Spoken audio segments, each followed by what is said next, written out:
Il est 19 heures, il est temps de commencer. Bonjour à tous. Alors, mesdames et messieurs les conseillers municipaux, mesdames et messieurs les administrés qui assistent à ce conseil, à tous les internautes qui nous suivent en direct sur le site Facebook de la ville, bienvenue à ce conseil municipal. Avez-vous passé de bonnes vacances? Oui. Tout le monde est prêt à reprendre? On a déjà repris. Bien. Non, pas les vacances. Le travail, Monsieur Pile.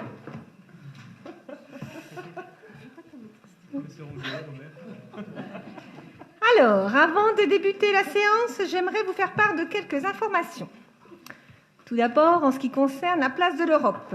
Vous avez vu que les travaux avancent bien. En ce moment, le pavage pour les trottoirs, mais ensuite ce sera la place. Nous aimerions que la place soit terminée pour fin décembre.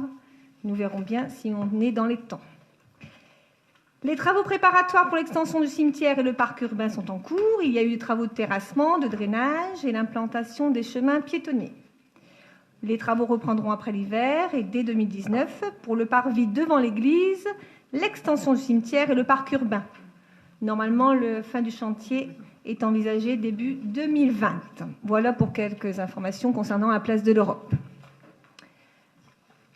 La sécurisation des écoles. Le programme de sécurisation des écoles pour un montant de 60 000 € se termine. Chaque école maintenant a une zone d'attente pour les parents. L'ensemble des écoles est équipé d'une alarme anti-intrusion. Les interphones et les visiophones seront installés pour ceux où il manque encore un peu pendant les vacances de la Toussaint. Troisième information qui concerne la maison médicale. Nous avons parfois des questions. Alors, en 2017, face au manque de médecins généralistes, comme dans de nombreuses communes françaises, la municipalité a décidé de rénover les anciens locaux du centre social et culturel en maison médicale. En parallèle, des démarches ont été lancées afin d'attirer de nouveaux médecins. On a fait des annonces, on a été sollicité les gens qu'on connaissait. À ce jour, un médecin généraliste a donné son accord pour s'installer ici dans nos locaux, sous la réserve de la venue d'un confrère. En ce moment, la commune continue, on a quelques pistes, on continue à chercher. Mais je voulais vous informer, un partenariat avec l'Agence régionale de santé, l'ARS, a été créé. Un diagnostic sur la thématique de la santé, qui est financé aussi par l'ARS, sera lancé mi-octobre avec le bureau d'études spécialisées dans le domaine Hippocrate. Cette démarche, elle est un peu longue, mais elle peut permettre à la commune d'attirer de nouveaux médecins et même envisager, s'il le faut, salarier un médecin. On cherche vraiment toutes les possibilités parce que je vois bien partout les communes cherchent également les médecins. Donc là, l'étude devrait nous accompagner au mieux pour conforter déjà notre maison médicale, mais aussi dans la recherche de médecins. Sachez qu'on fait appel à toute la population. N'hésitez pas. Si certains connaissent des médecins, n'hésitez pas à venir nous voir. On leur fait visiter des locaux. On est vraiment prêts à vous écouter. Voilà les petites précisions que je voulais vous faire. Nous allons maintenant désigner Quentin Guillaume, le plus jeune de l'Assemblée, secrétaire de séance. Qui est contre? Qui s'abstient? Allons-y, Quentin. Veuillez répondre par présent à l'appel de votre nom, Madame Noël Corinne.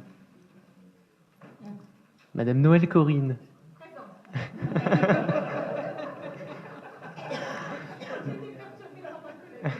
Monsieur Lefebvre Raymond.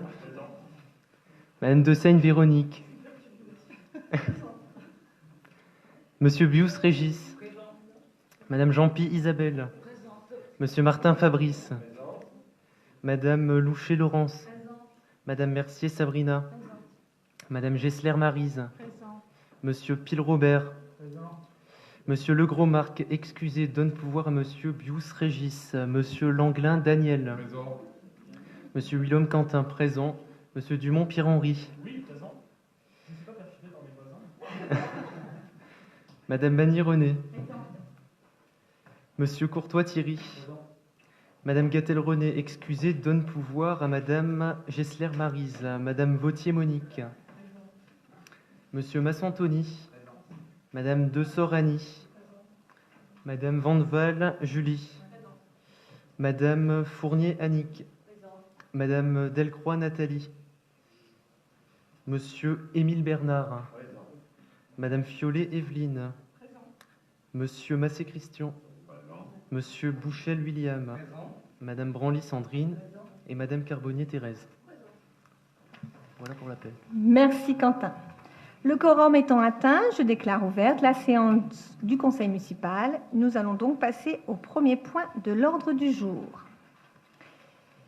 1.1. L'approbation du procès-verbal du 8 juin 2018.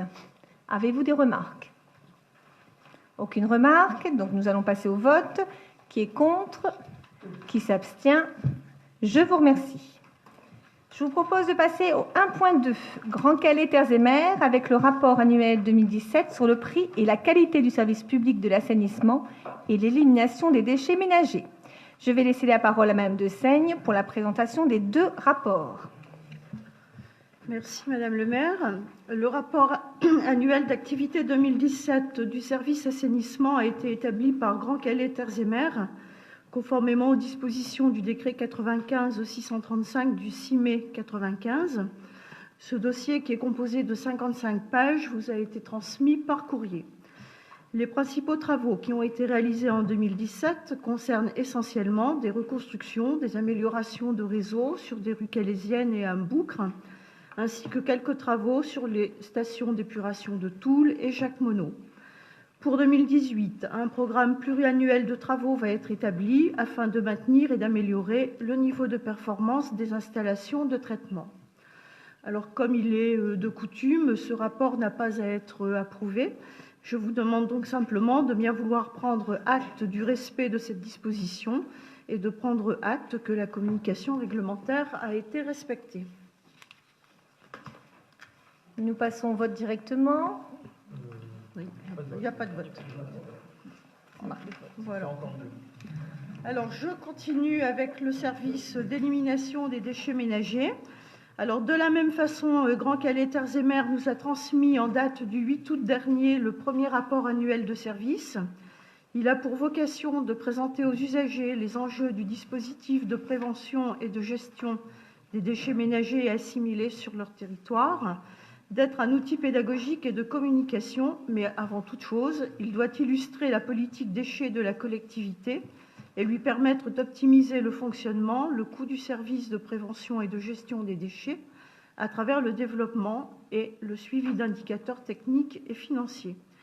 Ce rapport est réalisé sur l'ensemble de la compétence d'élimination des déchets, collectes et traitements, pour la première fois et permettra à l'avenir de suivre l'évolution des coûts de la compétence et des tonnages traités à l'échelle de Grand Calais.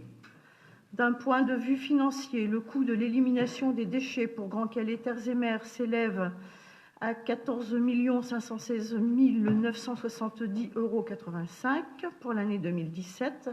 Les dépenses se répartissent comme suit. Le coût du traitement des déchets ménagers pour Grand Calais Terres et Mers dans le cadre de l'adhésion au CEVADEC pour 9 122 696,53 € et le coût de la collecte en régie des déchets ménagers assimilés pour Grand Calais Terres et Mers à hauteur de 5 394 274,32 €. Les élus marquois s'assurent que ce service est rempli avec un niveau de satisfaction équivalent à celui qui était réalisé précédemment par les services communaux.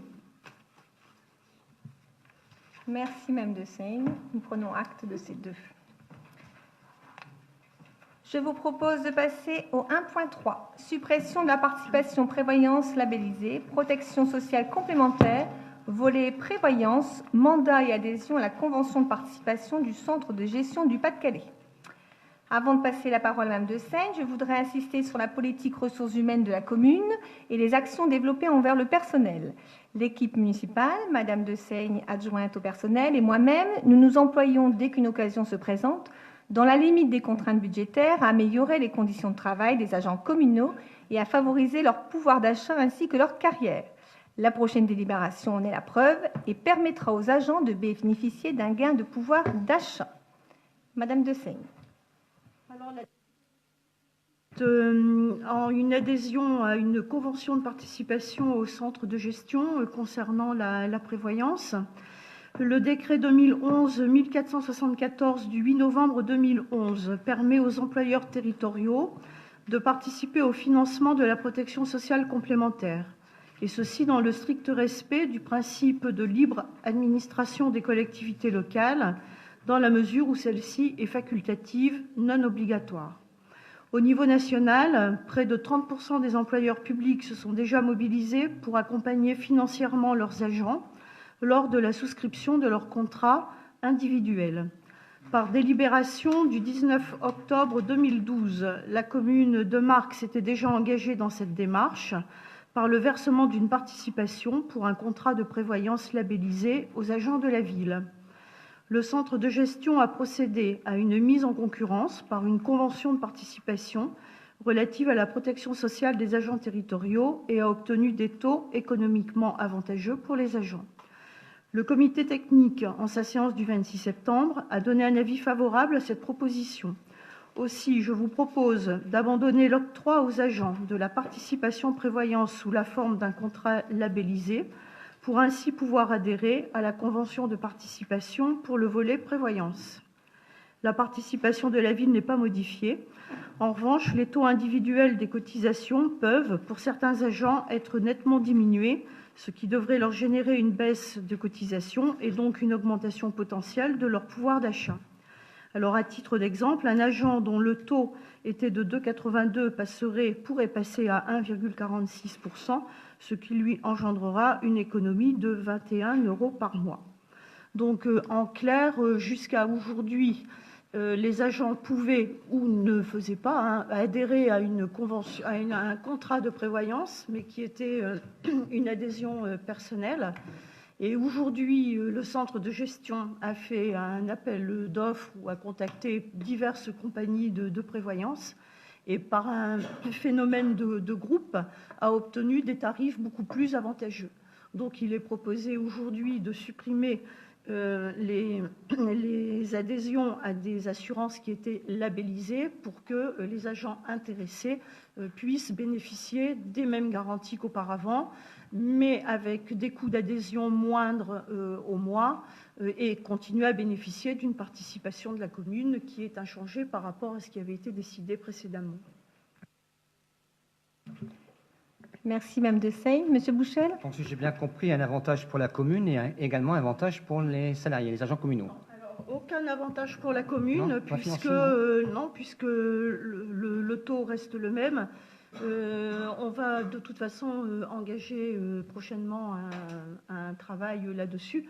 Mais si vous voulez, là, c'était réellement l'opportunité, puisque le centre de gestion qui avait fait ce travail de recherche de prévoyance à un coût moindre nous a fait cette proposition, et donc il était important pour nous de saisir la proposition pour qu'elle soit effective dès le 1er janvier. D'accord. Donc une économie pour les agents, mais je vous rappelle que ça reste facultatif et non obligatoire. Une autre question, je trouve que la durée est quand même assez longue, 6 ans. Il n'y a pas moyen de faire 3 ans renouvelables? Alors, est-ce qu'on a le choix de ça ou pas? On peut dénoncer à tout moment. 6 ans, c'est la durée de l'accord cadre, mais à tout moment, on peut dénoncer le contrat. Je trouve que les contraintes sont comme assez astreignantes. Je trouve les contraintes pour sortir du contrat. Vous connaissez déjà, vous, c'est indiqué dans le contrat que les contraintes, je trouve comme qu'ils ne sont pas évidentes. Les contraintes. Les modalités pour sortir du contrat. Vous les avez vues où? Elles sont mentionnées dans le document. C'est ici. C'est en annexe combien ça? L'annexe 9, non 8. Annexe 8. Page 3, annexe 8. Je trouve que ce n'est pas évident de sortir. On est assez liés. Ce document-là. Bon, de toute façon, si vous voulez, l'important, c'était qu'on puisse déjà saisir l'opportunité. C'est ce qu'on a fait, puisque de facto, ça amène un gain pour nos agents. Maintenant, moi, ce que j'avais compris, c'est que la durée de 6 ans, c'était vraiment la durée de l'accord cadre, mais qu'on pouvait en sortir. Alors, si vous trouvez que c'est compliqué... Et après, c'est renouvelable par tacite reconduction, ça c'est logique, ça. Oui. Je sais pas, TGS a trouvé que c'était compliqué. Il y a des conditions. À Hein. mon Ouais. avis, c'est comme d'habitude, il n'y a rien de spécial. D'accord.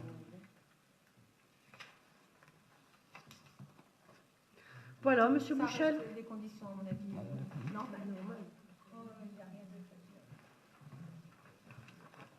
c'est bon pour vos remarques? Ouais. Ils ont été consultés, le comité technique? Tout à fait, Ouais, oui. mercredi. Ils ont donné un avis favorable, c'est ça? À l'unanimité. Non, c'est... Hier. Non, c'est pas c'est important. Non, je voulais savoir si c'était fait ou... Ouais. C'est bien. Même Monsieur Bouchel, votre représentant du comité technique, était présente bah, c'était- et a voté Très bien. avec nous et avec les organisations syndicales et avec Monsieur Pellissier, je vous en prie. Moi, ce que je remarque là-dedans, c'est le fait d'être bloqué sur 6 années.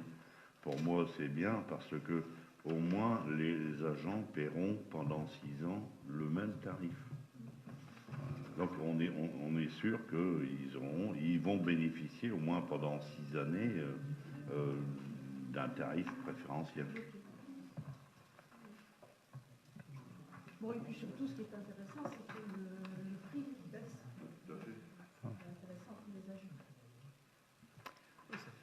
Est-ce que c'est bon pour tout le monde? Parfait. Donc on va passer au vote quand même. Qui est contre? Qui s'abstient? Je vous remercie. Nous allons passer au 1.4 avec le tableau des effectifs. Sachez que depuis 2014, 60 agences, soit près de 50% du personnel, ont bénéficié d'un avancement de grade, ce qui leur a permis d'évoluer dans leur carrière et d'augmenter leur pouvoir d'achat. Je vais laisser Mme de Seigne continuer.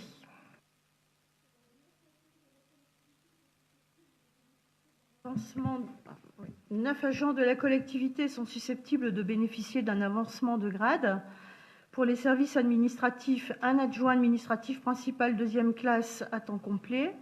Pour les services techniques, 5 agents au grade d'adjoint technique principal deuxième classe à temps complet.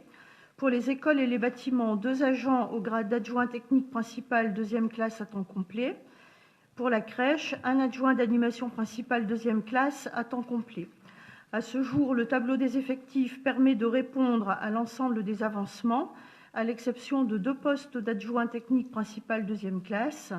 Par conséquent, je vous propose de transformer 2 postes d'adjoint technique à temps complet en 2 postes d'adjoint technique principal deuxième classe. Le comité technique, en sa séance du 26 septembre, a donné un avis favorable à cette proposition.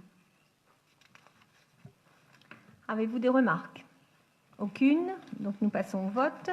Qui est contre? Qui s'abstient? Je vous remercie. Nous allons passer au 1.4.2 avec le tableau des effectifs des agents non titulaires.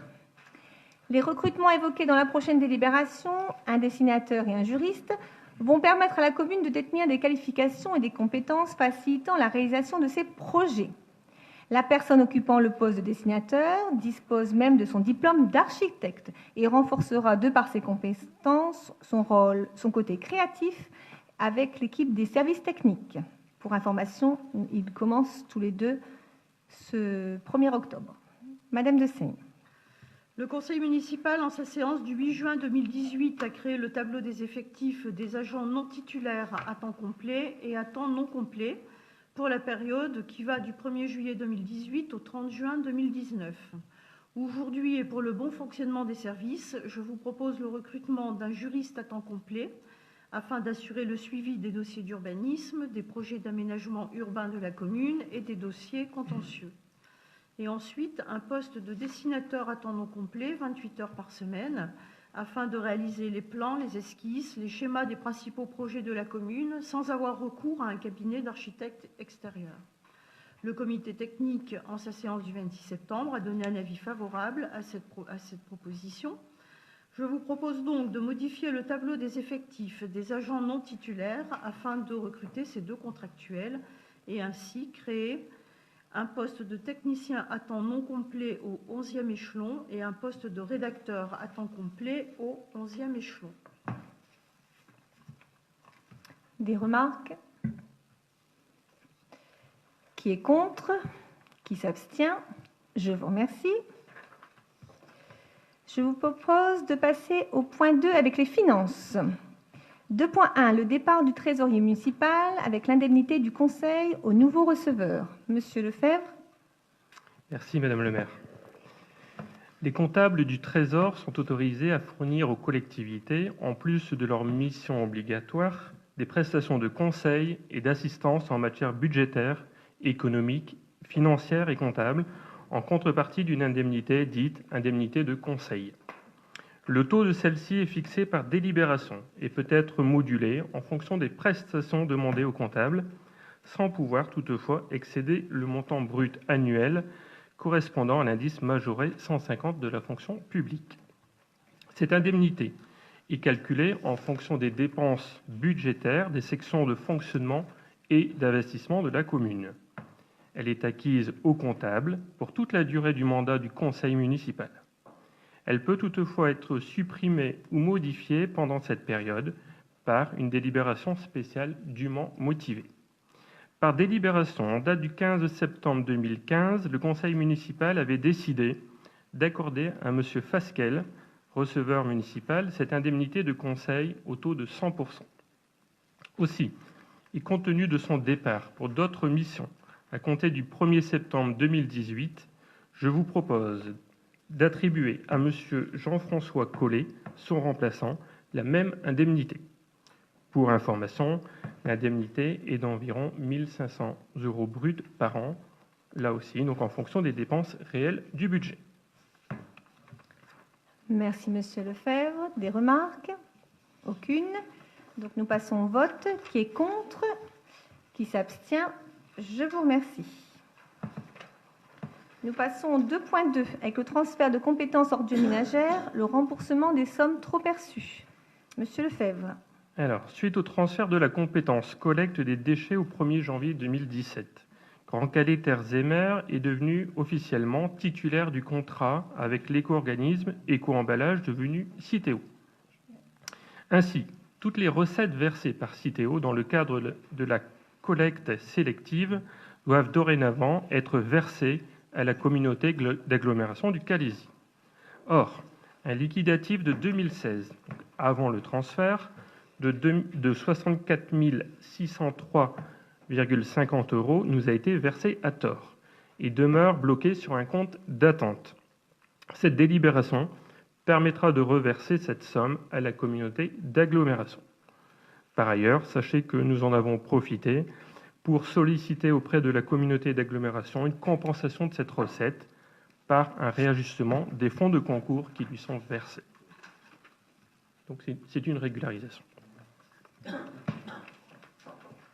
Avez-vous des remarques? Je comprends bien que on reverse ce qu'on a trop perçu à un moment donné, mais comme c'était en amont de 2017, qu'eux, ils ont pris leurs compétences qu'en 2017, je vois pas pourquoi. On a vraiment bien calculé, on les a rencontrés, il n'y a pas de souci, c'est vraiment une somme qui leur est due. D'accord. Oui, on a bien réfléchi sur tous les aspects, on aurait bien aimé garder la somme, Bien mais entendu. légalement, on n'a pas le droit. Je peux vous dire qu'on a fait des négociations pendant très longtemps, et c'est vrai qu'au niveau de la loi, on ne tient pas. Donc il faut absolument leur donner. Je suis désolée. On aurait bien aimé garder, mais bien entendu, on attend aussi avoir une compensation. Donc j'espère que dès qu'il y aura une petite enveloppe, on aura droit à quelque geste chose. commercial. Voilà, c'est bien ça. Bien, passons au vote. Qui est contre? Qui s'abstient? Je vous remercie. 2.3. Avec le budget principal, la décision modificative numéro 1. Comme chaque année, à ce stade, il est nécessaire de procéder à des ajustements budgétaires en section d'investissement. Monsieur Lefebvre, quelques explications. Oui, Madame le maire. Donc, cette décision modificative de crédit s'équilibre à 11 700 € en section d'investissement. Concernant les recettes, il s'agit de l'ajustement des crédits pour les opérations patrimoniales, plus 11 700 €, chapitre 041. Sachez que ce sont des opérations d'ordre budgétaire au sein de la section d'investissement. Il n'y a pas de flux de trésorerie. Bon, j'ai tout le détail si cela vous intéresse. Concernant les dépenses afin de créer une opération budgétaire pour les travaux de réfection des voiries, de l'éclairage public du quartier des Hautes Communes et de la Placette. Les dépenses réelles d'investissement sont modifiées de la manière suivante: moins 21 000 € en opération 9002, article 2031, et plus 21 000 € en opération 9039, l'opération qui va servir de support pour la rénovation du quartier des Hautes Communes, article 2315. En dépenses d'ordre d'investissement, il s'agit de l'ajustement des opérations patrimoniales, plus 11 700 € concernant le chapitre 041. Là aussi, pour rappel, il n'y a pas de flux de trésorerie sur des opérations d'ordre budgétaire. Voilà, Madame le maire, les ajustements budgétaires pour le budget principal de la ville de Marcq. Merci, Monsieur Lefebvre. Avez-vous des remarques? Nous passons au vote. Qui est contre? Qui s'abstient? Je vous remercie. 2.4. Autorisation de programme crédit de paiement, la réfection du quartier des Hautes Communes. Je vous rappelle que les articles L 2311-3 et R 2311-9 du Code général des collectivités territoriales prévoient que la section d'investissement du budget peut comprendre des autorisations de programme et des crédits de paiement, APCP. Cette procédure permet à la commune de ne pas faire supporter au budget annuel l'intégralité d'une dépense pluriannuelle, mais seules les dépenses à régler au cours de l'exercice. Les autorisations de programme constituent la limite supérieure des dépenses qui peuvent être engagées pour le financement des investissements. Les crédits de paiement constituent la limite supérieure des dépenses pouvant être mandatées pendant l'année pour la couverture des engagements contractés dans le cadre des autorisations de programme correspondantes. Les autorisations de programme sont présentées par le maire, elles sont votées ou révisées par le conseil municipal par délibération distincte lors de l'adoption du budget d'exercice ou des décisions modificatives. Les travaux de réfection des voiries, des trottoirs, de l'éclairage public et de l'enfouissement des réseaux du quartier des Hautes Communes, ainsi que l'aménagement de la Placette, s'étaleront donc sur 4 années, à compter de 2018. Ces travaux sont dans une poursuite du programme important d'investissement mené par la commune depuis 2014. Je rappelle la réhabilitation de la ferme des Aigrettes, avec l'arrivée du centre social, l'extension des petits meuniers et la création du jardin d'enfants, un programme pluriannuel de voirie, de rénovation d'éclairage public, la place de l'Europe, sans compter les acquisitions nombreuses. Cette politique d'investissement, c'est le résultat d'une gestion rigoureuse, tant dans le fonctionnement et la gestion des ressources humaines que dans l'optimisation des recettes, notamment par la recherche de toutes les subventions possibles. Les crédits de paiement de cette autorisation de programme seront inscrits à l'opération 9039 avec la réfection du quartier des Hautes Communes, voirie, éclairage public et Placette, et concerneront la maîtrise d'œuvre et les travaux. Une réunion publique, forcément, sera programmée en temps utile afin de présenter le projet aux riverains. Une assistance à maîtrise d'ouvrage a déjà été réalisée en 2017-2018, ce qui nous a permis d'avoir des orientations d'aménagement et une évaluation sommaire du coût des travaux. En 2018, donc, les 21 000 € ne servent qu'à financer l'étude de maîtrise d'œuvre. Les travaux commenceront en 2019. Avez-vous des remarques? Aucune remarque. Ah, j'ai pas vu. Allez-y. Petite information complémentaire.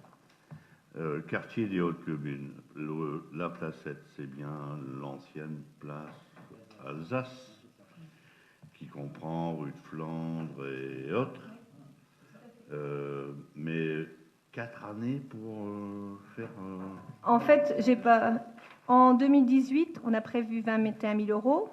En 2019, 328 000 €. 2020, 960 000 € et 2021, 331 000 €. On fait toutes les rues du quartier, plus la Placette.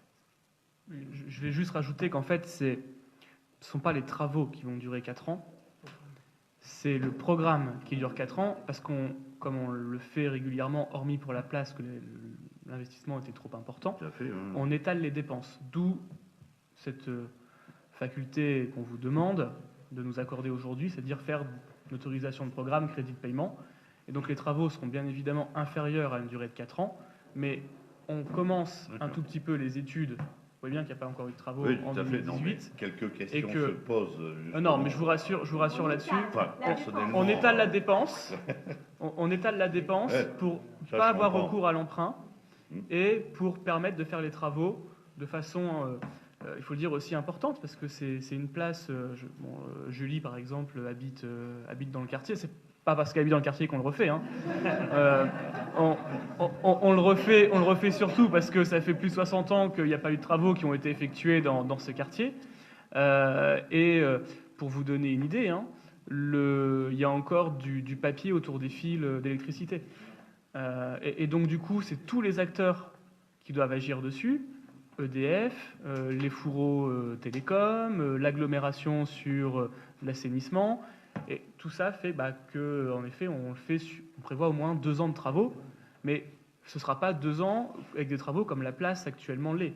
On pourra toujours circuler, il y aura une période certes compliquée, parce que ce sont des travaux, quand on fait les voiries, il faut faire les voiries, il n'y a pas 36 000 solutions, mais ce seront des interventions qui vont s'étaler point par point, et puis l'espace est tellement grand, il y a, je crois, 7 ou 8 rues concernées, la place, donc voilà, ça prendra du temps, mais ça ne va pas durer 4 ans. C'est l'étalement de l'argent pour pas que ça pèse trop sur le budget et qu'on puisse continuer à investir à côté.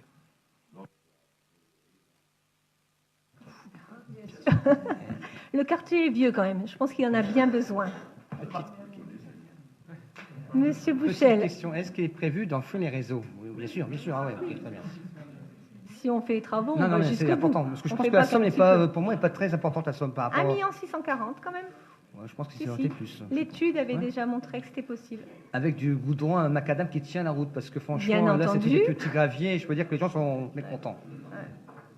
Non, mais tout va être fait correctement. La stratégie de la municipalité, on le répète, hein, mais je pense que vous l'avez remarqué sur les différents travaux qu'on a pu faire, c'est dès qu'on fait des travaux, on enfouit les réseaux de base. Partout où on a refait des rues, on a enfoui les réseaux. C'est mettre de l'éclairage LED partout pour générer des économies de fonctionnement. Même quand on ne refait pas des rues, on change les lampadaires. C'était le cas avenue de Calais, où on a totalement refait les lampadaires depuis l'entrée de Calais jusqu'au rond-point du Moulin, afin également de générer des économies de fonctionnement. Et on préfère largement attendre, expliquer aux riverains pourquoi est-ce qu'on ne refait pas la rue, même si c'est une rue qui peut paraître vieille, fatiguée, et qui nécessite très certainement une rénovation. On préfère leur dire qu'on ne le fait pas tout de suite, mais que quand on le refera en entier. Il n'y aura pas besoin de mettre un cataplasme sur une jambe de bois, voilà, pour être extrêmement clair. C'est-à-dire que pour mettre de l'enrobé à froid qui saute au bout de 3 mois ou 6 mois, ça n'a pas de sens. Ce qui a du sens, c'est refaire les fondements, refaire, etc., etc., etc. Alors, on ne peut pas évidemment tout faire, mais on préfère être honnête et faire une route qui va tenir, et qui va tenir 50 ans. On l'espère, en tout cas, selon les degrés d'usage. Mais bon, en tout cas, on fait en sorte de faire des routes qui tiennent et d'éviter voilà, les petites rénovations, petites réfections qui font plus de saupoudrage qu'autre chose. C'est bon pour vous? Alors passons au vote. Qui est contre? Qui s'abstient? Je vous remercie. Je vous propose de passer au 2.5 avec la fête des Islandais. Une demande de subvention. Monsieur Lefebvre? Oui, Madame le maire. Donc, les 8 et 9 septembre 2018 s'est déroulée la fête des Islandais au M2 Mark. D'ailleurs, une très belle fête. Dans le cadre du programme des Hauts-de-France en fête, le Conseil régional propose un soutien aux initiatives culturelles, sportives et aux animations locales dans le cadre d'une valorisation des traditions populaires pour les associations et les communes de moins de 20 000 habitants. Ce soutien peut atteindre 40% du coût total de l'opération. Dans un souci permanent de la commune d'optimiser ses recettes, je vous propose d'autoriser Madame le maire a signé l'ensemble des documents de demande de subvention pour cette opération auprès du Conseil régional et de tout autre partenaire financier identifié. Pour mémoire, l'an dernier, nous avions perçu une subvention de 3 000 € pour le même projet. Avez-vous des remarques? Qui est contre? Qui s'abstient? Je vous remercie. 2.6, le fonds de concours 2018 Grand Calais Terres et Mers, Place de l'Europe. Monsieur Lefebvre. Là aussi, cette délibération sert à solliciter des fonds.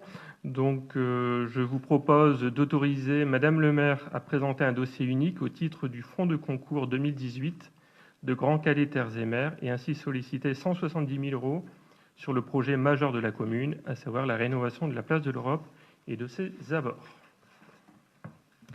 Merci, Monsieur Lefebvre. Avez-vous des remarques? Nous passons au vote. Qui est contre? Qui s'abstient? Je vous remercie. 2.7 concerne la subvention aux associations 2018. Aujourd'hui, ce sera pour les DDEN. Je voudrais une nouvelle fois rappeler le soutien important de la commune aux associations marquoises, quel que soit leur domaine d'intervention, que ce soit culturel, sportif, artistique ou éducatif. La commune apporte une aide financière aux associations marquoises pour un total de 527 000 €, avec le centre social inclus, auquel il faudra rajouter les moyens matériels mis à disposition, les équipements sportifs, les salles et les podiums. Madame Louchet va nous parler des DDEN. Merci Madame le maire. Le président de l'association Union des délégués départementaux de l'éducation nationale, Union DDEN, gravement malade depuis plusieurs mois, n'a pu transmettre un dossier de demande de subvention en octobre 2017. Suite à la modification des membres du bureau de l'association le 6 avril 2018, la nouvelle présidente élue a sollicité la mairie par courrier en date du 22 avril 2018 afin d'obtenir une subvention de fonctionnement au titre de l'année 2018 pour faire face à leurs divers frais. Cette association est composée de 9 adhérents, dont 6 marquois, et prend à sa charge les cotisations de ceux-ci, 29 € au 1er janvier 2018. Au vu des éléments fournis le 4 septembre 2018 par l'association, notamment l'imprimé de demande de subvention, la copie de leur statut, de leur registre de comptabilité et du procès-verbal de la réunion du 6 avril 2018, je vous propose d'attribuer une subvention de 220 € au titre de l'année 2018. Je vous rappelle également que les élus qui ont un lien de parenté avec un des membres de cette association ne doivent pas participer au vote afin d'éviter tout conflit.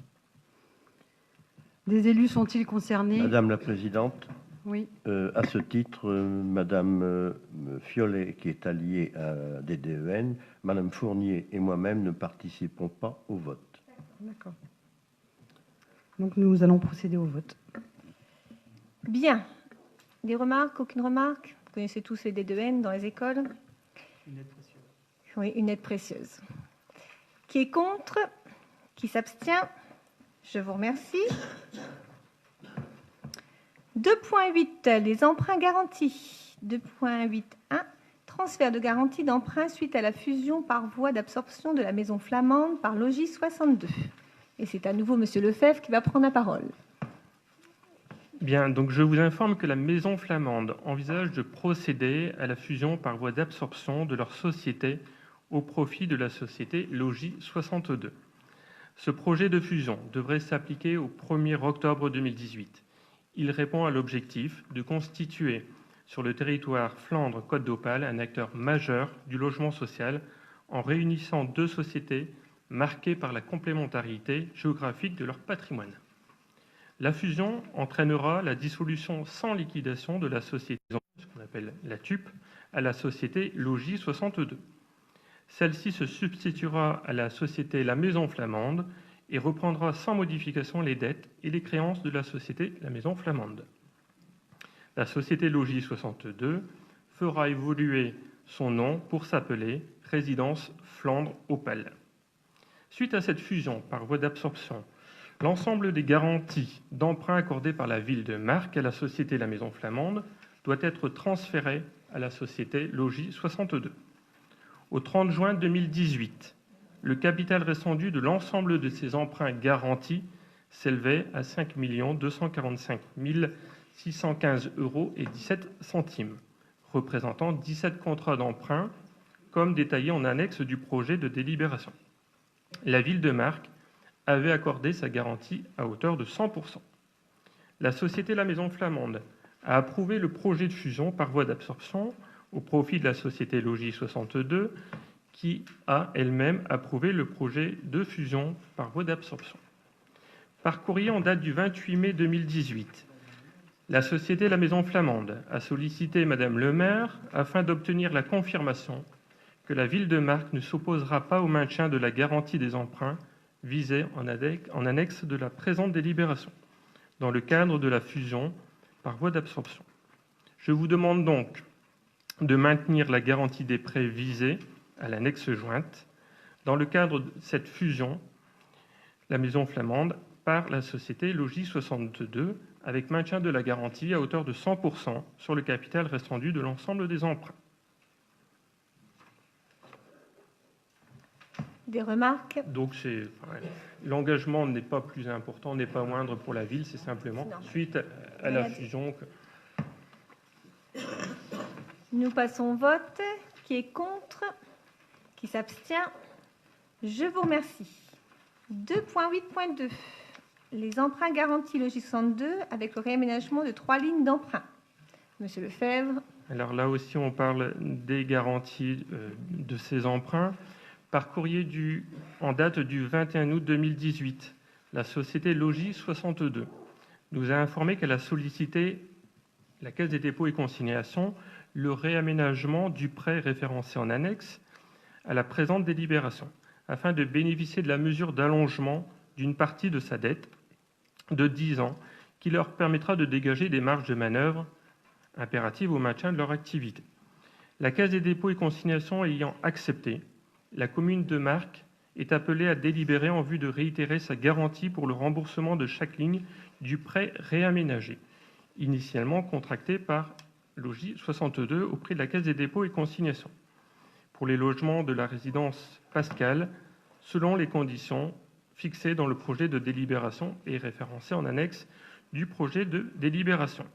Le montant garanti est de 832 821 € et 54 centimes.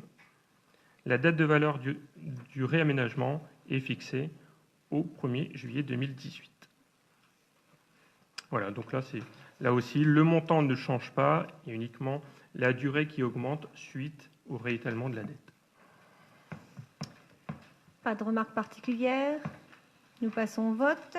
Qui est contre? Qui s'abstient? Je vous remercie. 2.9.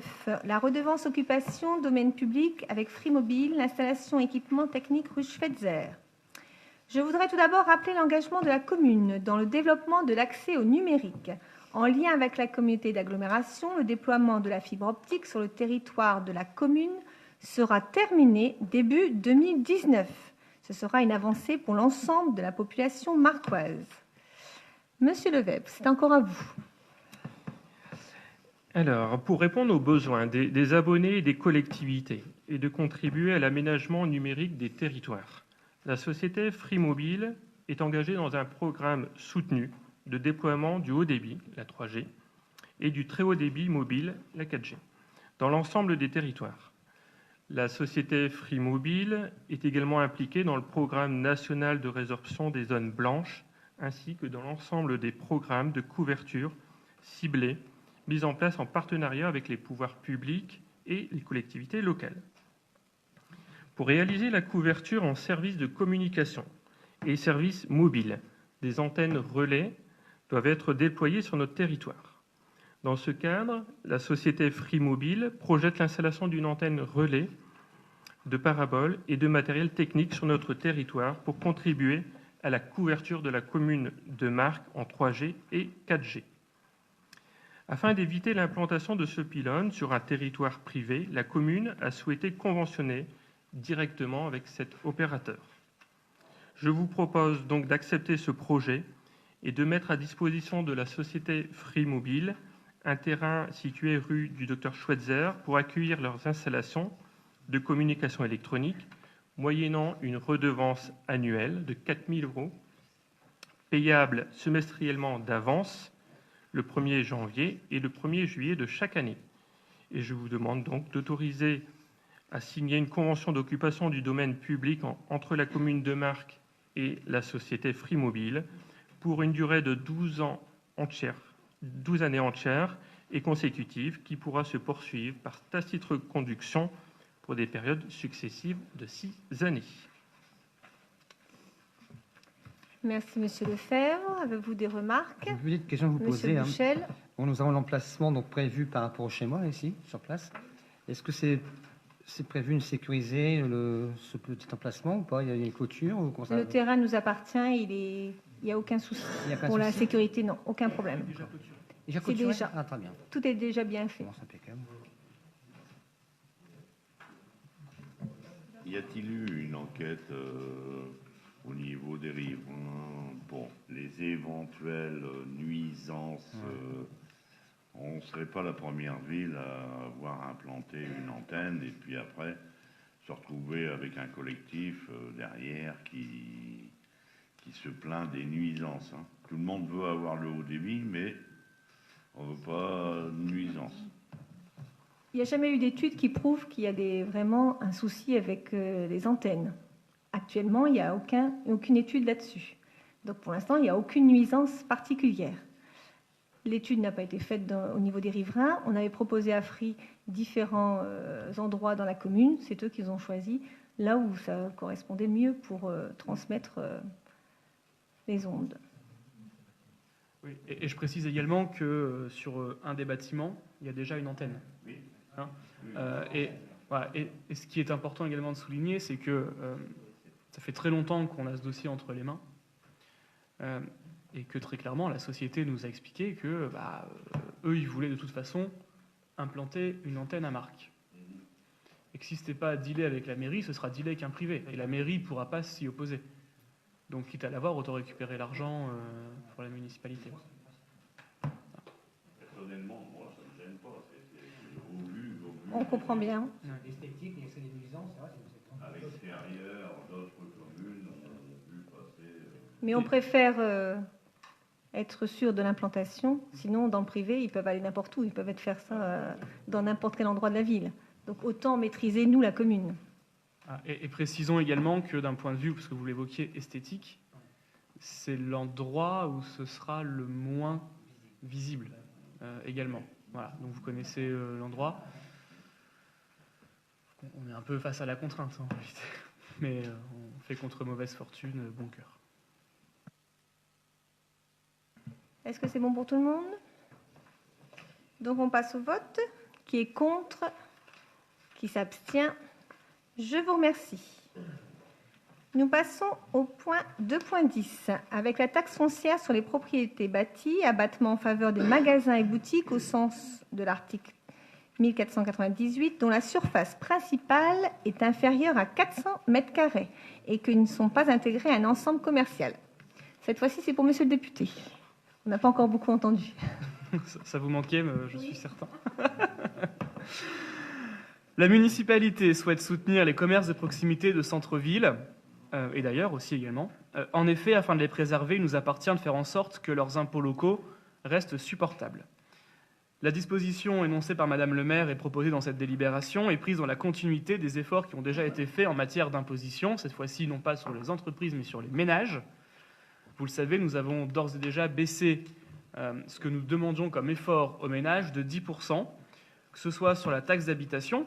La taxe d'habitation a diminué de 8,33% pour la part communale, ainsi que la taxe foncière non bâtie entre 2014 et 2017, simplement suite à la réforme du gouvernement qui fera en sorte qu'un tiers, puis un nouveau tiers, puis le dernier tiers des ménages, et quand les 80% les moins aisés ne payent plus de taxe d'habitation, ou seraient du moins exonérés de cette taxe d'habitation, il semblait nécessaire de continuer cet effort, mais sur un autre levier qui était donc la taxe foncière bâtie pour les ménages. Et là, nous avons diminué dans le budget actuel cette taxe pour la part communale de 1,32%.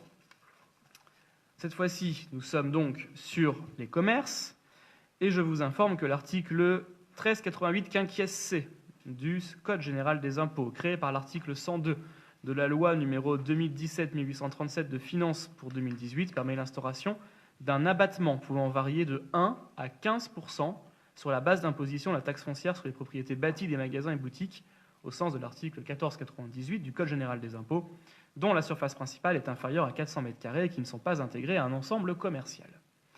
Il s'agit donc des boutiques et magasins sur rue, commerces, restaurants, cafés, agences, et des commerces sans accès direct sur la rue dont la surface principale est inférieure à 400 m² qui ne sont pas intégrés on l'a dit, dans un ensemble commercial. Le bénéfice de l'abattement est subordonné à une délibération prise par le conseil municipal avant le 1er octobre d'une année pour être applicable à compter de l'année suivante. La délibération demeure valable tant qu'elle n'a pas été rapportée et elle doit donc mentionner un taux pour cet abattement compris entre 1 et 15%, 15% étant le plafond, ou sinon on peut rester comme on l'est actuellement à 0% d'abattement. Pour information, sur notre territoire, la base d'imposition de la taxe foncière sur les propriétés bâties 2018 des magasins concernés est égale à 80 119 € et concerne 57 locaux. Si la commune vote un taux d'abattement de 15%, on aurait une perte de produit de 2 331 €. Et donc, je vous propose d'instaurer dès le 1er janvier 2019 cet abattement et de fixer le taux à son plafond, au maximum, à 15%. Moi, je suis heureux de présenter cette délibération puisqu'on l'avait fait adopter à l'Assemblée par voie d'amendement sur le PLF 2018 contre l'avis du gouvernement. Et avec l'ensemble des groupes d'opposition, et à quelques voix de la majorité, on avait réussi à obtenir cette avancée pour les petits commerces de proximité. Et donc, on encourage le commerce de proximité en posant aujourd'hui cette délibération, en vous la soumettant au vote. Voilà, Madame le maire. Merci, Monsieur le député. Monsieur Bouchel? Moi, je suis favorable à cette délibération. Et j'ai un petit regret quand même. Je déplore qu'on n'ait pas vu ce sujet lors d'une commission de développement économique. En 4 ans, on n'a fait qu'une réunion pour le développement économique. Je crois que c'est quand même important d'en parler, en discuter avec les élus et puis même les autres personnes, les habitants. Alors, donc j'espère qu'on va faire une réunion prochainement au niveau du développement économique. Alors, sur la demande de réunion, on va laisser Madame le maire le prendre en note et j'en suis convaincu. Simplement, sur le délai d'application de cette mesure, ça a été voté en fin d'année dernière. Le temps que les décrets d'application sortent, etc., en fait, on avait très très peu de temps pour la sortir et pour tout vous dire, on l'a fait vraiment quand l'opportunité a été ouverte, c'est-à-dire dans un délai quasiment de 3 semaines. Voilà, donc on l'a fait de façon assez courte. Nous avons également...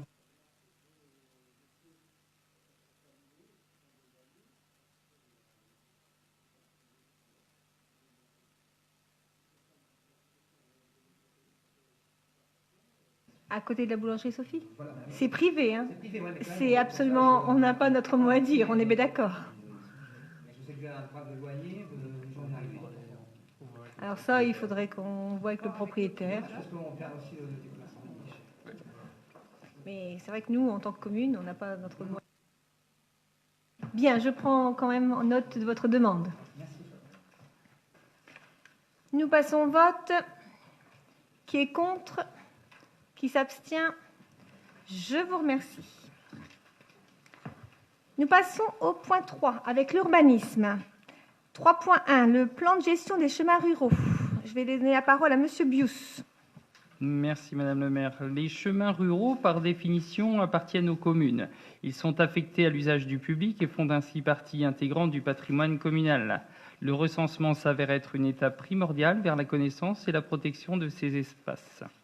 C'est pourquoi l'association Chemin du Nord Pas-de-Calais-Picardie, en lien avec les services de la région des Hauts-de-France et la Fédération des chasseurs, a proposé à la commune de Marcq de réaliser cette démarche de recensement et d'établir un plan de gestion contenant les données recueillies, des rappels réglementaires, des préconisations environnementales et touristiques, ceci afin d'accompagner au mieux la commune.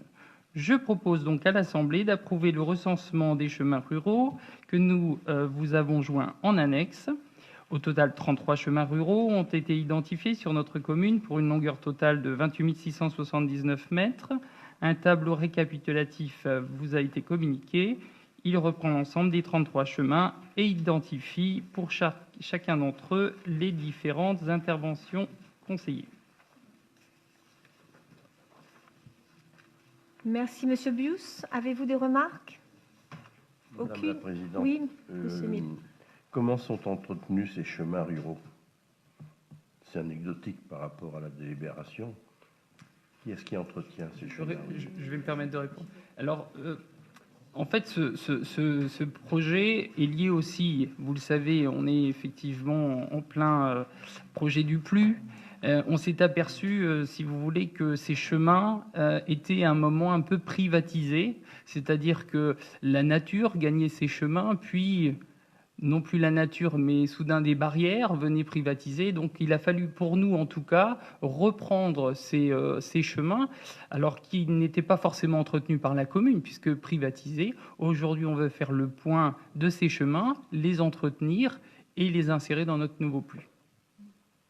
Ça fait aussi, ces chemins vont également faire l'objet d'une politique de reboisement de la part de la région des Hauts-de-France par la suite. Pour plaisanter, M. Hulot serait bien content. Vous avez son...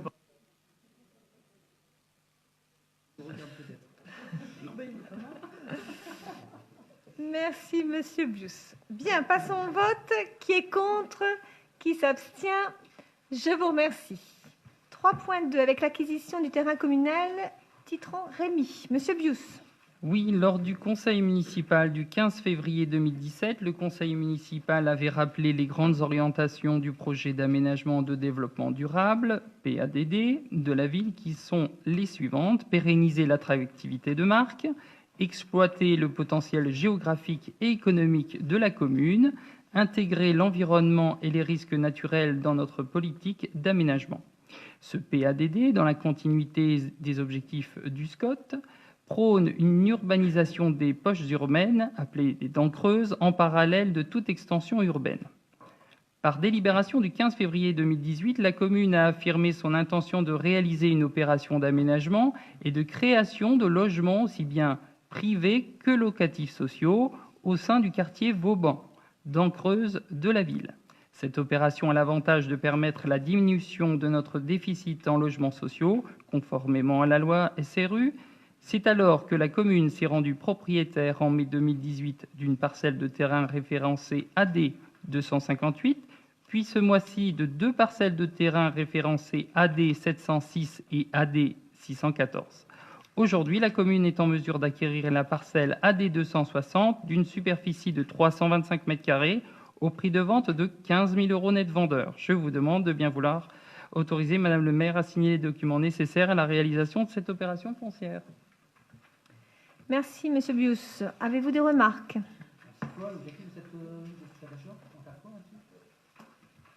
Je vais répondre. Donc, en fin de compte, ce n'est pas simplement une dent creuse que nous avons au sein même au centre urbain. On a plusieurs dents creuses qui ont été identifiées par l'État. Et si notre objectif est d'étendre et donc de faire des extensions, il faut d'abord remplir ces dents creuses. Donc, on a identifié cette dent creuse, les Vauban. Donc, vous avez plusieurs parcelles. Il faut à la fois du logement privé, mais aussi du logement social. Voilà. Alors, c'est 325 plus 325 plus 325, en fait. En fait, il y a une quinzaine de parcelles qui sont collées et qu'on rachète au fur et à mesure, tout simplement. C'est non, mais c'est la petite impasse qu'il y a en face du nouveau garage, enfin du nouveau garage, du Tom Solus.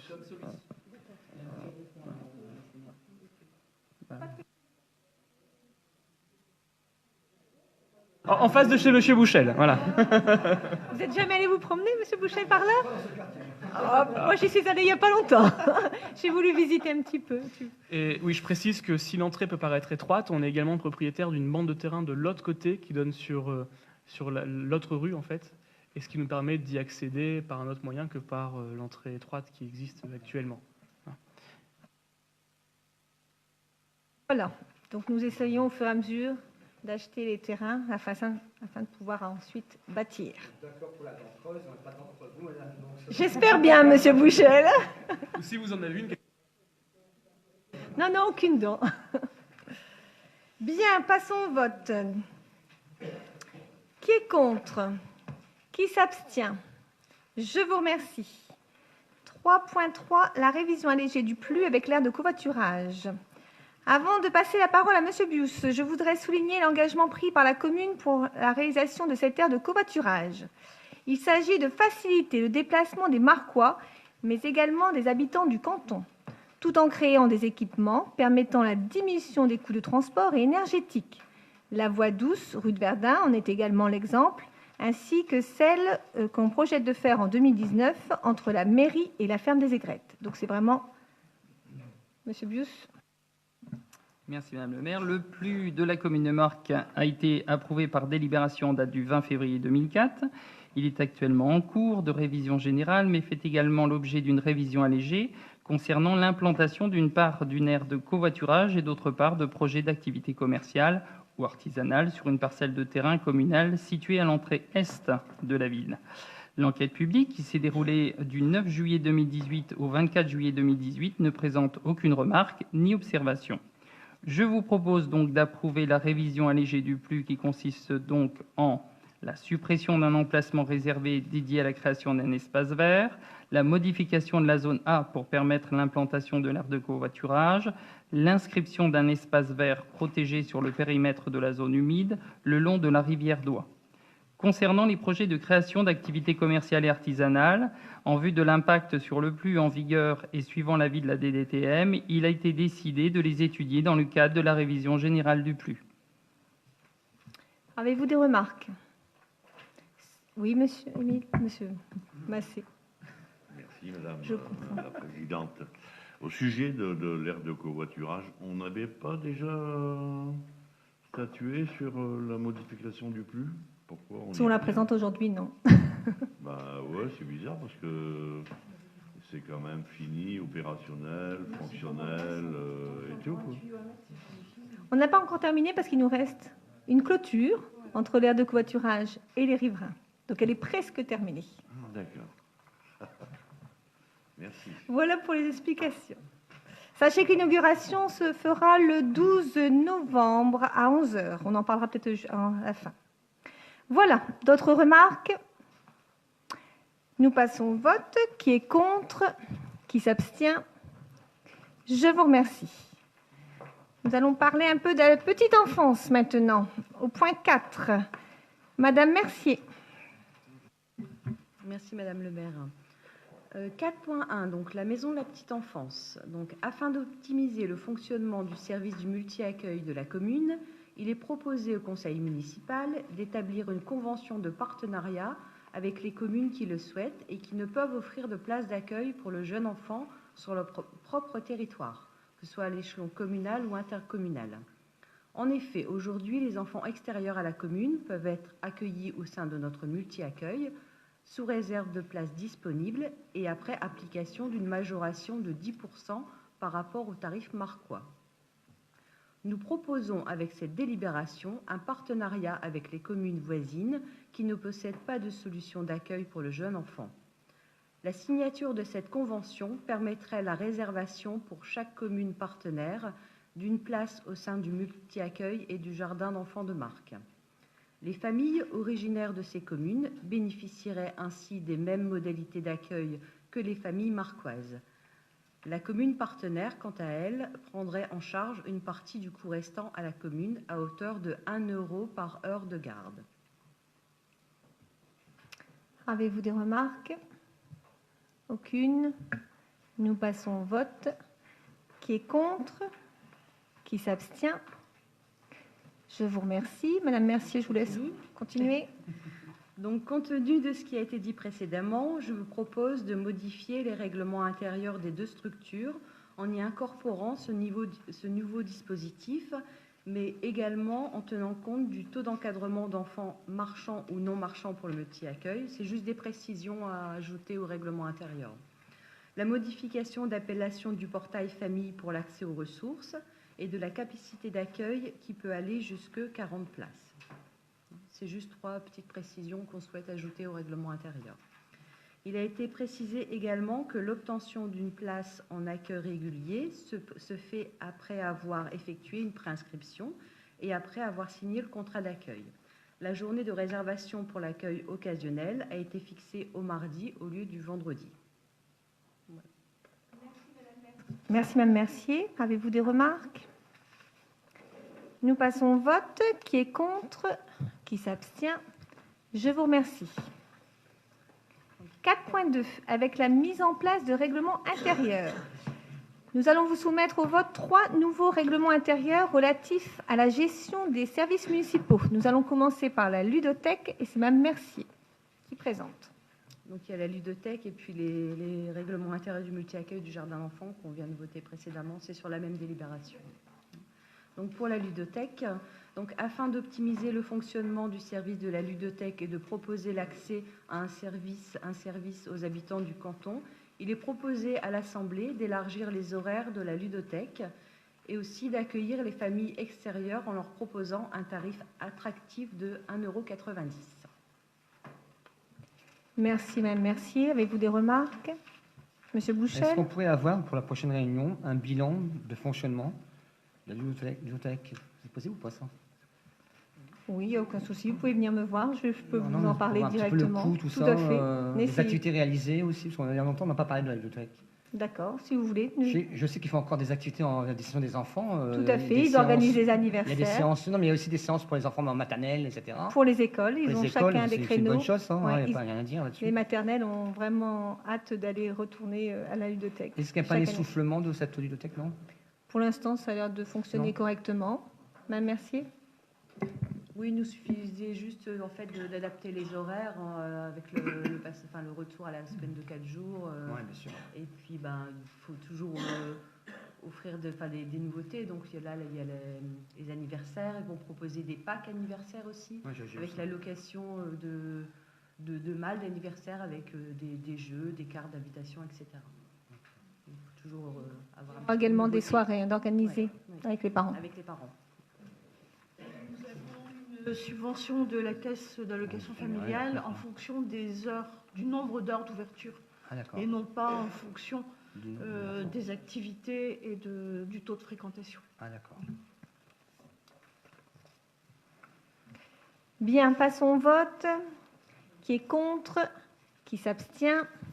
Je vous remercie. Nous passons au 4.2.2 avec la restauration scolaire. Je tenais d'abord à vous rappeler l'importance de l'investissement communal dans les écoles cette année pour 188 000 €.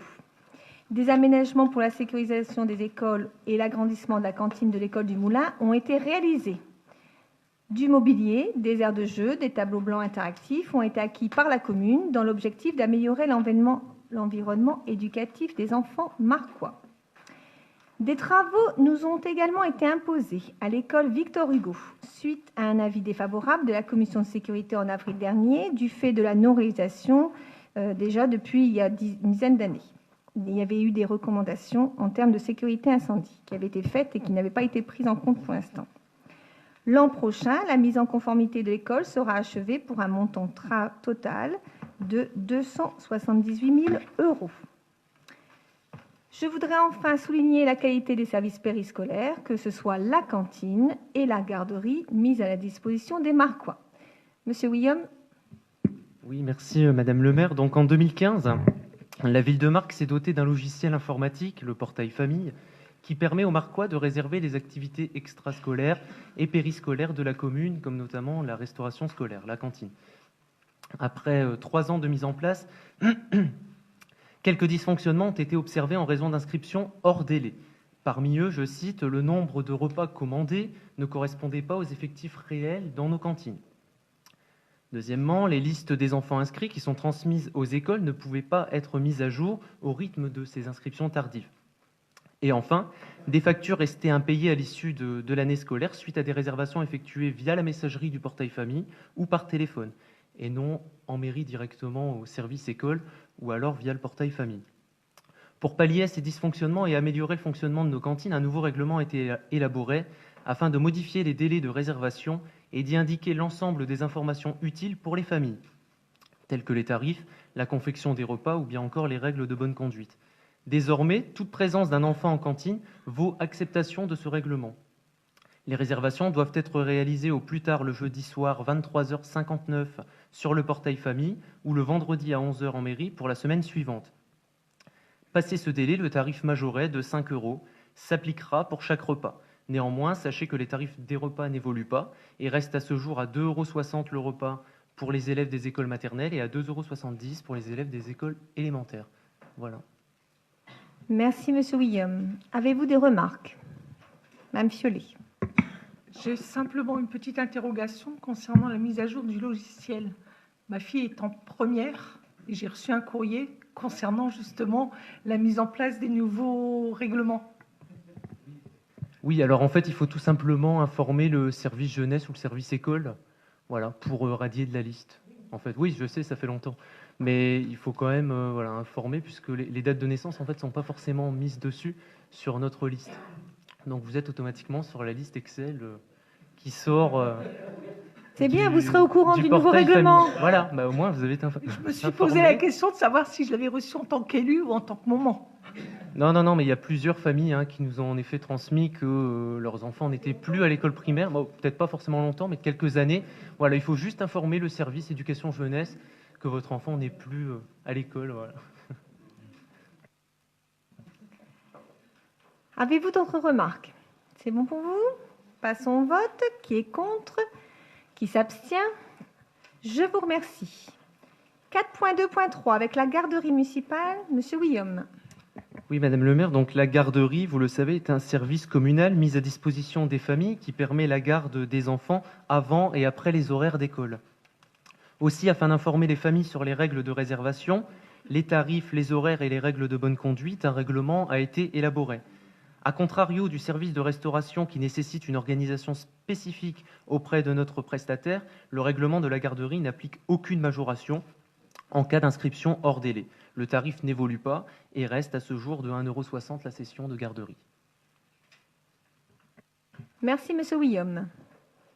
Aucune remarque? Nous passons au vote. Qui est contre? Qui s'abstient? Je vous remercie. Le point 5, avec quelques communications diverses. Je vais laisser la parole à Madame Louchet. Merci, Madame le maire. Donc, je vais rappeler un petit peu les événements qui se sont passés. Donc, le 9 juin, nous avons fait salle comble pour le concert exceptionnel de Patrick Fiori au complexe des Dryades. Pendant plus de 2 heures, 900 spectateurs étaient sous le charme du chanteur. C'est vrai qu'il est charmant. Le dimanche 15 juillet à 17h, au complexe Hubert-Seban, la finale de la Coupe du Monde a été retransmise en direct sous grand écran, sous une très bonne ambiance. Encore un grand merci à l'équipe de France de nous avoir fait vibrer. Donc maintenant, les événements à venir. Le vendredi 28 septembre, donc demain, cérémonie commémorative du bombardement de la rue du 28 septembre. Rendez-vous à l'angle de la rue Jean Jaurès et de la rue du 28 septembre à 18h30. Samedi 13 octobre, la deuxième élection de Miss Marc au complexe Hubert-Seban. Ouverture des portes à 19h. Vous pouvez dès à présent prendre vos places. Il vous sera demandé une participation de 12 €. Mercredi 17 octobre, le thé dansant de 14h à 19h au complexe Hubert-Seban. 8 € est gratuit pour les Marquois de plus de 65 ans. Dimanche 11 novembre, cérémonie officielle à 9h au OM et à 11h à Marc, plus exposition sur le 100e anniversaire de la fin de la guerre 14-18 à la ferme des Aigrettes du 5 au 18 novembre 2018. Le repas des anciens combattants à 13h au complexe Hubert-Seban. Le lundi 12 novembre, inauguration de l'aire de covoiturage à 11h. Et le vendredi 16 novembre, comédie musicale Les Amoureux de la Madelon à 20h30 au complexe Hubert-Seban.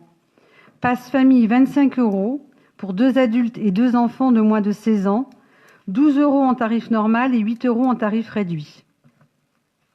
Voilà, pour l'instant. Merci, Mme Louchet. Une petite information au niveau du centre social et culturel Cousteau. Monsieur Martin. Merci, Madame le maire. Lors du conseil municipal du 29 mars 2018, je vous avais informé que je vous communiquerai le résultat du centre social et culturel Jacques-Yves Cousteau. Je suis en mesure aujourd'hui de vous communiquer le compte de résultat de l'exercice 2017, qui présente un excédent net comptable de 2 196 €. Concernant le rapport du commissaire aux comptes, comme l'an dernier, il certifie que les comptes annuels sont réguliers et sincère et donne une image fidèle du résultat des opérations de l'exercice 2017, ainsi que la situation financière et du patrimoine du centre Cousteau à la fin de cet exercice. Voilà pour... Merci, Monsieur Martin. Le CCAS, Madame Jampi. Merci Madame le maire. Donc nous avons eu notre repas de rentrée le 19 septembre. 430 convives étaient donc invités. Le repas donc s'est très bien passé et donc l'animation était réalisée par Monsieur Martin Sébastien. Et je remercie les élus qui étaient présents. Voilà. Nous avons passé une bonne après-midi. Et nous avons bien dansé. C'était très bien. Pas dit ça. Je n'ai pas dit Fabrice, Sébastien. Monsieur Guillaume. Oui, merci Madame le maire. Donc, un petit point concernant le Conseil municipal des jeunes. Donc, comme vous le savez, la commune dispose d'un Conseil municipal des jeunes actif depuis plusieurs années, dont l'objectif est de sensibiliser la jeunesse à la citoyenneté. Des actions sont par ailleurs mises en place par les élus du CMJ chaque année, comme l'organisation d'un concours de jeunes talents, par exemple, Incroyable Marquois, une grande collecte de jouets au Pie Noël au profit des enfants hospitalisés, ou bien encore le nettoyage de la plage des M de Marc dans le cadre de l'opération Hauts-de-France propre portée par le Conseil régional. De plus, pour récompenser les jeunes élus de leur investissement, la municipalité leur a permis de visiter plusieurs institutions telles que le Parlement européen de Bruxelles et d'assister au défilé du 14 juillet 2017. Vous le savez, cette fin d'année sera marquée par l'élection du nouveau Conseil municipal des jeunes pour une durée de 2 ans, de 2018 à 2020. Les Marquois du CM1 à la 3e, qui souhaitent faire partie du CMJ, doivent déposer leur candidature avant le 5 octobre en mairie. S'il y a plus de 29 candidats, alors une élection sera organisée le lundi 15 octobre après-midi dans les écoles élémentaires et le mercredi 17 octobre au foyer de l'Âge d'Or pour les collégiens et les Marquois scolarisés à l'extérieur. Les résultats seront annoncés au foyer de l'Âge d'Or après dépouillement en fin d'après-midi. Merci. Merci, Monsieur Guillaume, pour ces précisions. Monsieur Langlin, vous nous parlez un petit peu du jumelage ? Merci, Madame le maire. Nous sommes allés à Aïbar en août dernier, Madame le maire, Madame Dessort, Monsieur Massé et Madame Fiolet, ainsi que moi-même, à l'occasion du 30e anniversaire du jumelage en Allemagne. Une cérémonie s'est déroulée en présence de Monsieur le maire d'Aïbar et de Monsieur le préfet de région, ainsi que des membres fondateurs allemands, pour célébrer cet anniversaire. J'en profite d'ailleurs pour inviter tous les Marquois et les Marquoises, jeunes et moins jeunes, qui seraient intéressés pour faire vivre ce jumelage, cet échange, et rencontrer des Allemands, à venir nous rejoindre au sein du comité de jumelage. Je vous remercie, Madame le maire. Alors, parlons un petit peu des travaux qui ont été effectués cet été. Alors, l'aire de covoiturage, nous venons d'en parler. Il ne restait plus que la clôture entre les riverains et l'aire de covoiturage. Je vous ai dit tout à l'heure la date de l'inauguration qui se fera le 12 novembre à 11h. Les travaux dans les écoles ont été réalisés, donc beaucoup de peinture, des changements de fenêtres, isolation phonique des réfectoires et des visiophones. L'école primaire Victor Hugo, nous en avons parlé également avec la première phase des travaux de mise en conformité pour la sécurité incendie qui a été réalisée.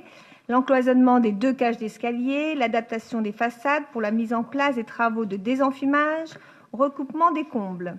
Une visite a été effectuée par le préventionniste du SDIS, Pascal Gavel.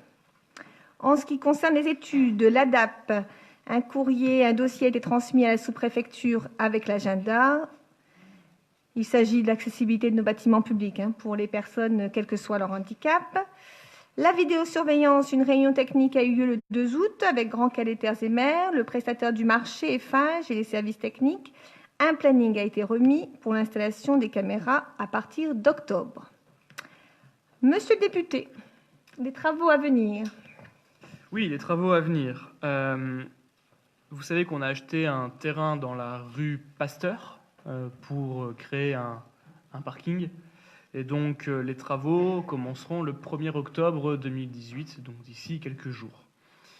Pour un autre parking, cette fois-ci rue du 28 septembre, les marchés de travaux seront attribués lors de la prochaine commission achat du 21 septembre, avec des travaux pendant les vacances de la Toussaint, puisque ce parking est situé en face de l'école maternelle de l'aéroport et que donc il est préférable de faire les travaux, puisqu'il y a des travaux lourds pendant les périodes de vacances. Donc, vous voyez, ce sont deux parkings que l'on crée à proximité des accès des établissements scolaires afin de faciliter la circulation. En ce qui concerne les travaux en régie, nous avons fini les travaux pour la rénovation du logement rue François Jaubert pendant le dernier trimestre. Nous avons réalisé le nouveau bloc sanitaire pour la salle de tennis de table. Nous allons créer un bar au centre complexe municipal Hubert-Seban. La mise en place de toutes les archives des services techniques dans les nouveaux locaux qui ont été créés ad hoc et la remise en pâture complète de la chaufferie en mairie. Vous avez pu suivre également que nous avons une nouvelle chaudière ici en mairie qui permet de faire des économies substantielles. À l'école primaire Victor Hugo, nous avons mis en place les portes coupe-feu dans les cages d'escalier, le raccordement du système de sécurité d'incendie des portes sur la détection incendie, et ça nous le ferons pendant les vacances de la Toussaint. En ce qui concerne les études, nous avons parlé du quartier des Hautes Communes tout à l'heure. Le bureau d'études a été désigné lors de la dernière commission achat. Le sondage de sol ont été réalisés par la société Ginger. Bonne nouvelle, il n'y a pas d'amiante dans les fondations de chaussée, et donc le démarrage des travaux prévu en septembre 2019. Le maître d'œuvre a été désigné lors de la commission achat le 21 septembre 2018. La voie douce entre le pont Pollard et la ferme des Aigrettes. Vous savez que dans les phases et les opérations de requalification de la place de l'Europe, des abords de l'église et de la création du parc urbain, nous voulions boucler la boucle avec une voie douce qui longe le canal dans sa partie sud, donc depuis le nouveau parc qui sera créé, si possible jusqu'au pont Pollard, mais on est sur une propriété privée en partie, donc pour l'instant on va déjà faire cette première phase qui est déjà importante, jusqu'à la ferme des Aigrettes. Une réunion avec le cabinet Tesson a eu lieu le 11 septembre pour apporter les amendements demandés par la commune, et donc on a pu commencer par voir les premières esquisses, et ce sera très agréable, j'en suis absolument convaincu, c'est vraiment un très très beau projet. En ce qui concerne le plan local d'urbanisme, l'arrêt du projet du PLU est prévu pour décembre 2018, afin d'être opérationnel au plus tard en juin 2019, après les recours possibles des différentes autorités et l'accord surtout des différents partenaires. Le béguinage à proximité du presbytère à côté de l'église, le permis de construire devrait être déposé pour la construction de 7 logements par habitat des Hauts-de-France en octobre 2018, donc pour créer un béguinage autour de l'ancien presbytère juste à côté. Et autres informations, nous allons créer 4 logements supplémentaires au foyer des personnes âgées, toujours avec habitat des Hauts-de-France, et nous allons lancer la rénovation des logements existants au sein du foyer des personnes âgées, rénovation de salles de bain, meilleure isolation extérieure, etc. etc. Et je vous donne la parole, Madame le maire. Voilà. Bien, les travaux ont été énumérés. Le point 6, je vous laisse regarder un petit peu. Je pense que vous avez déjà pris note de tout ce qui avait été écrit. Pour moi, le conseil municipal est terminé. Sachez que la cérémonie demain est à 18h30. La date du prochain conseil municipal n'a pas encore été fixée, mais à mon avis, ce sera début décembre. Je voulais vous signaler aussi le départ de Madame Catherine Touret vers la commune de Blériot-Sangatte. Elle sera le nouveau directeur des services généraux. Je la remercie pour tout le travail effectué ici dans notre commune. Nous avons donc terminé. Je vous remercie beaucoup pour votre présence et je vous souhaite une très très belle soirée.